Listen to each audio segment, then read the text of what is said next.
American citizens are asking, what can you do about it? I mean, look, with all due respect, people are sick and tired of congressional investigations that go nowhere. People are sick and tired of letters being written and sent to the people who we know are bad in the first place. They want you to do something about it. You're an elected official. We're a legislative branch. We can't put anyone in jail. And I don't think the Biden administration, their DOJ is going to go after the people who need to go after. You're just not going to get that from Merrick Garland. Who put cocaine in the White House? We don't seem to get the answers to those questions. We can't prosecute anyone, only the DOJ can. And frankly, the Biden DOJ is just not going to do it. The MAGA crowd is furious at some of their most powerful and loyal servants as Donald Trump's base is losing patience with their antics in Congress and calling for their heads. You are worthless, Jim Jordan. You are worthless, Polly Pockets Johnson. You are working with and for people out to destroy the country, and the Republicans don't deserve the House.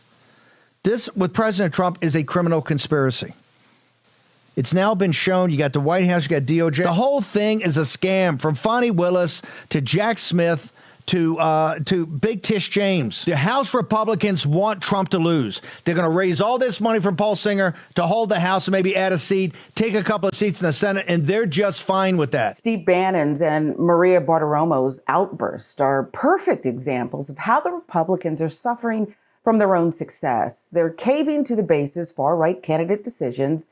Well, that's backfired tremendously for the old guard of the Republican Party. It's no wonder there's so much infighting and nothing is getting done for us voters when these are the so-called best people who were put in positions of power. Joe Biden then goes to Ukraine 3 days later and conditions the release of the money, American tax money, on the firing of the prosecutor who was applying the pressure to the company that Hunter Biden sat on the board of. You said the 1023 is the most corroborating piece of information you have. It corroborates, but it doesn't change those fundamental facts. So now it's not true. Well, so this is what Jordan said. This is the most corroborating evidence we have is that 1023 form, referring to the form that the FBI officials filled out while they were interviewing this informant. He said this is coming from a highly credible, confidential human source, and now we know that that is not true. But Jordan, you said you're not indicted.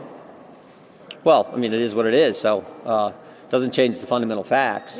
Those allegations from the FD 1023 are now found to all be lies. So how does that impact the investigation? I think you should ask the FBI why they were so reluctant. They told us if we don't, when we wanted to see the 1023, said this could jeopardize national security, the safety of this confidential human source. You can't know his name. They didn't want to show it to us. Then they finally did. I mean, this is a guy they paid, I think, since 2010. So 14 years they've been paying this guy.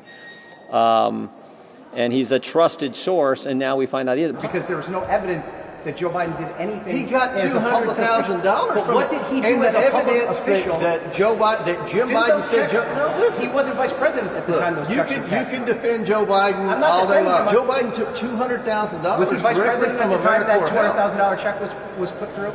Do what? He was a private citizen at the time that $200,000 check went through. Was he not? The $40,000. The $200,000 check, which you've cited twice. So now, it's okay. Was he a public official at the time? So do you have a problem that Joe Biden's lied about this? Both progressives and establishment Democrats, to their credit, have seen through this cheap stunt from the beginning. I'll make the motion, Mr. Chairman. I want to help you out. You can second it, right? Like, make the motion to impeach President Biden. Go ahead. It's your turn. You second it. No, nothing. Okay, we got nothing. So I want to, with my last couple minutes, show the American people that they're never going to impeach Joe Biden. It's never going to happen because they don't have the evidence. Okay, this is a show. It's all fake. They just want to do these hearings. It's not leading to impeachment. They're lying to their base on Newsmax and Fox, leading these people to believe that they're going to eventually impeach the president. It's not going to happen at all, ever. Period. They don't even have the votes, even if they had it in committee.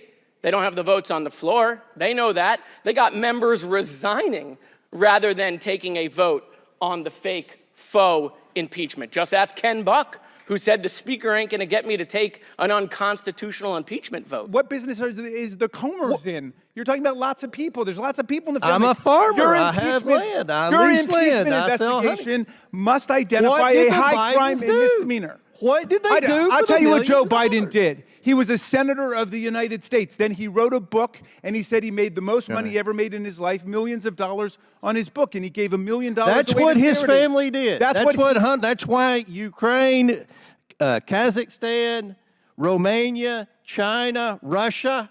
That's why they paid the Biden family money, because of Joe Biden. None of those governments paid anyone any money. Somebody needs therapy here, but it's nobody on our side of the aisle, okay? Because enough. No, Back to the honestly, China hearing. Back to the China you hearing. had your chance. Order, I would order. like my time restored. No, your time was I would expired. like no, you interrupted me. I want my time you restored. had your time. You went above, and I'll let Ms. Thornton go a minute. You know what? Here, sit down, everybody. Come back. This is about China. Have you ever noticed how differently the MAGA base and the MAGA pundits in the media treat their political allies compared to liberal voters and liberal pundits? Just look how Bartiromo treated Jordan during their interviews versus how the liberal pundits at CNN, NBC, ABC, the rest handled Democratic politicians with kid gloves. This offers an interesting contrast of how the parties expect voters from each side of the aisle to act. On the left, there's no denying that there are run-of-the-mill journalists who will only go so far in holding certain politicians accountable. Why?